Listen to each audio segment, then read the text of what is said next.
Woolly Bear. Gangers had been cutting the line-side grass and cocking it. The fat controller sells the hay to hill farmers who want to winter feed for their stock.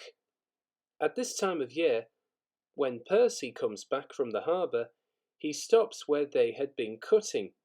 The men load up his empty wagons and he pulls them to Farquhar. Toby then takes them to the hills. The farmers collect the hay from Toby's top station.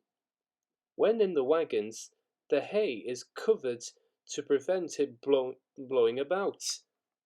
But on the line side, it is stacked in the open air to dry. Wheesh! Percy gave his ghostly whistle. Don't be frightened, Thomas, he laughed. It's only me. Your ugly phiz is enough to frighten anyone, said Thomas crossly. You're like ugly indeed. I'm a green caterpillar with red stripes, continued Thomas firmly. You crawl like one too. I don't. Who's been late every afternoon this week? It's the hay. I can't help it, said Thomas. Time's time, and the fat controller relies on me to keep it. I can't if you crawl in the hay till all hours.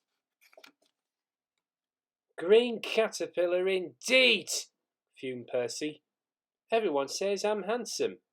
Or at least nearly everyone. Anyway, my curves are better than Thomas's corners. He took his trucks to the harbour and spent the morning shunting. Thomas says I'm always late, he grumbled. I'm never late. Or at least only a few minutes. What's that to Thomas? He can always catch up time further on. All the same, he and his driver decided to start home early.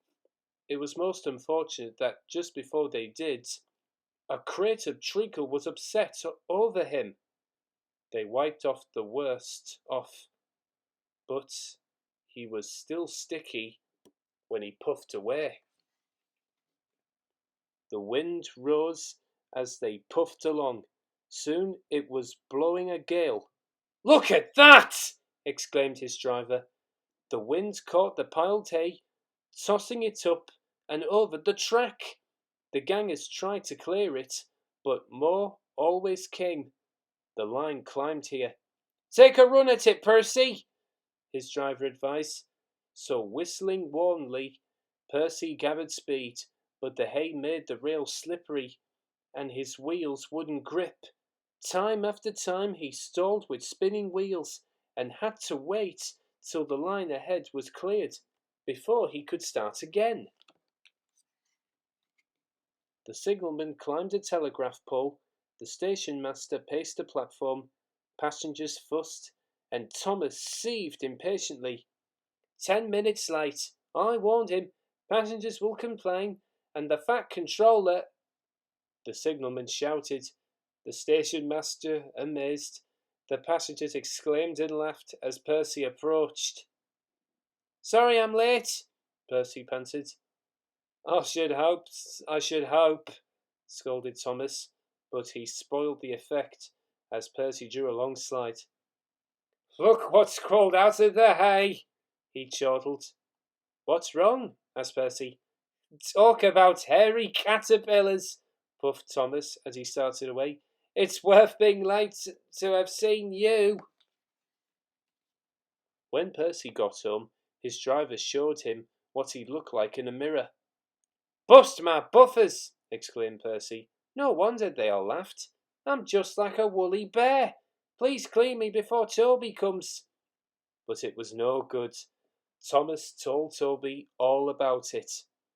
And instead of talking about sensible things like playing ghosts, Thomas and Toby made jokes about woolly bear caterpillars and other creatures which crawled about in hay.